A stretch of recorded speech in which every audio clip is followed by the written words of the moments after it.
Toronto, the victory wasn't just showing up, in being here. It's hard to overstate that. Pick your milepost and reflect. A year ago the Toronto Raptors were scrambling around preparing to relocate to Tampa, and it's been close enough to 2 years, 600 days to be precise, since Scotiabank Arena was full for an NBA game. Life as we knew it was upended for all, and tragically so for far too many in Toronto and elsewhere. The losses, personal, financial and in moments gone that will never come back, can't be undone. But as the Raptors took the floor against the Washington Wizards in front of 19,800 fully vaccinated, mask-wearing fans, there was a glimpse of life after COVID, and it was black and red and brightly lit and accompanied by a bunch of newish songs by Drake, the Raptors' official soundtrack. How special a moment was it? The global ambassador himself was courtside in time for the national anthems. The first "Let's Go Raptors" chants went up before the ball did, and so did the goosebumps. "It's good to be home," Raptors guard Fred VanVleet said when he addressed the crowd. And it is one of the biggest cheers, and by far the biggest smile, in the pre-game introductions was generated for and by Delano Banton, the 6'7" rookie guard from Rexdale, the first homegrown prospect to start his career with the hometown team. And it was beautiful. But then the ball went up, and it was decidedly not. It was like the Raptors went to Tampa and turned the clock back to 1998. In the scope of a long NBA season, the Raptors' 98-83 loss to the Wizards, like them, one of a handful of teams projected to be competing for a spot in the Eastern Conference play-in tournament, likely won't matter too much. It's one of 82, symbolism aside. Blame it on the moment, blame it on the opponent, blame it on a Raptors team stocked with newcomers and youngsters that will need time to gel, but the Raptors just didn't have it. Lie. They really didn't. Everything. Everything, VanVleet said. I mean, listen, it's going to be some of these, right? It is what it is, nothing we can do about it. At this point, we're trying things, a lot of things, and none of it worked out tonight.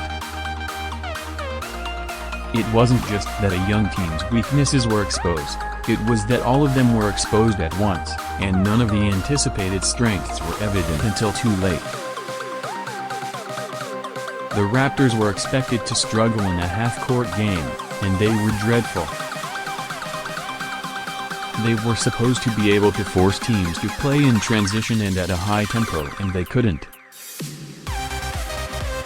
They were supposed to lack perimeter shooting and were 7 of 34 from deep. Highly talented rookie Scotty Barnes, 12 points, 8 rebounds, had some moments, but as a group they had many more where they looked out of place and overmatched.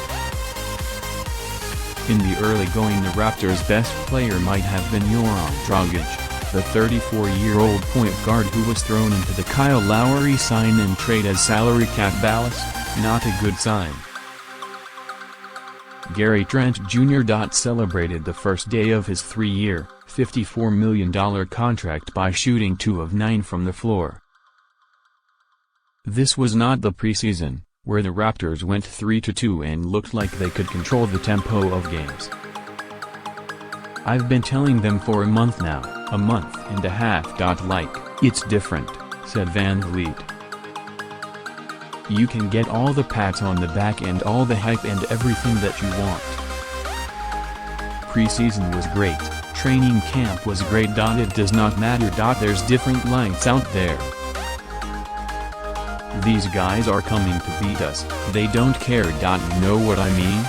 The peak moment of the game might have been, no, it most certainly was, when Banton made his NBA debut late in the third quarter and immediately hit a running three-pointer from center. Unfortunately, it only cut the Wizards' lead to 81-59. Banton kept trying though. In the game's best sequence early in the fourth quarter, he found Chris Boucher on a gorgeous no-look pass in transition, scored himself on a coast-to-coast run off a turnover and set up a Khem Birch slam-off penetration. "It's definitely a great learning experience," said Banton, who said he was grateful his half-court heave went in.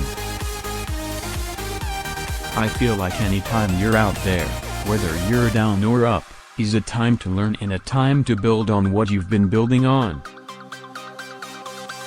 But I feel like just kind of understanding that in this league, you'll never be out of the game. We have a lot of talented guys. So whether we're down 30 or 20, it's kind of next possession, keep playing, keep fighting. At any point the game could change, and with a fan base like we have, momentum shifts. Just to stay in the game and play to the finish and play until the game's done. They tried."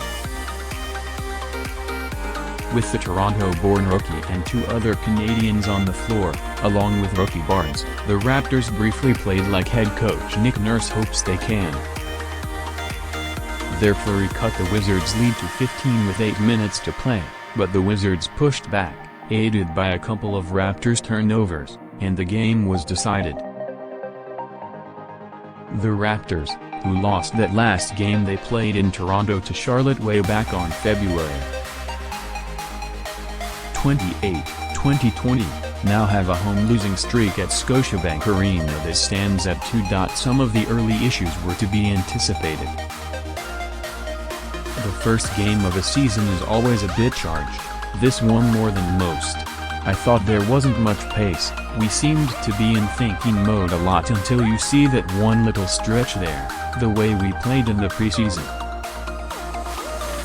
Up the floor, guys are moving, cutting, flying, getting back cuts, getting better shots and all that kind of stuff, Nurse said after the game. "We didn't handle the moment very well, I don't think, in lots of areas. The Raptors handled the Wizards comfortably in their last exhibition game just over a week ago. But when the lights came on, the Wizards tried a lot harder. Toronto has hopes of pushing the pace and living in transition off a swarming, long-arm defense. The Wizards came up with a good game plan to counter that strategy though.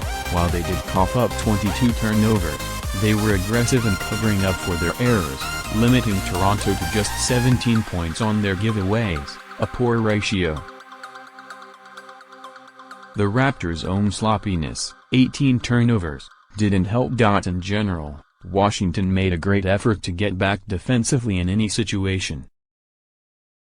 The first handful of times the Raptors pushed the ball forward after a defensive rebound, they got to half-court and there were 3, 4 and often 5 Wizards gathered defensively, ready for anything. The result was the Raptors spent a lot of time playing half-court basketball against a said defense, and, predictably, they struggled mightily, mainly with their shooting. That the Raptors had 19 offensive rebounds to the Wizards' 7, won the turnover battle 22-19 and even made more threes, although not much to brag about given Washington was 5 of 27 and the Raptors were 7 of 34, and still lost paints a picture. The only way to lose a game like that is to shoot 30.9% from the floor. Toronto trailed 57-37 after 2 quarters and shot just 29% from the floor in the first half. Anunoby, coming off a blistering preseason and projected by many to have a breakout season offensively, looked out of sorts and was 1 of 10 in the first, his only score coming on an offensive rebound. He finished with 11 points on 3 of 17 shooting. Van Vliet tried to force his way to the rim with mixed results. He started 5 of 13 and finished 5 of 20.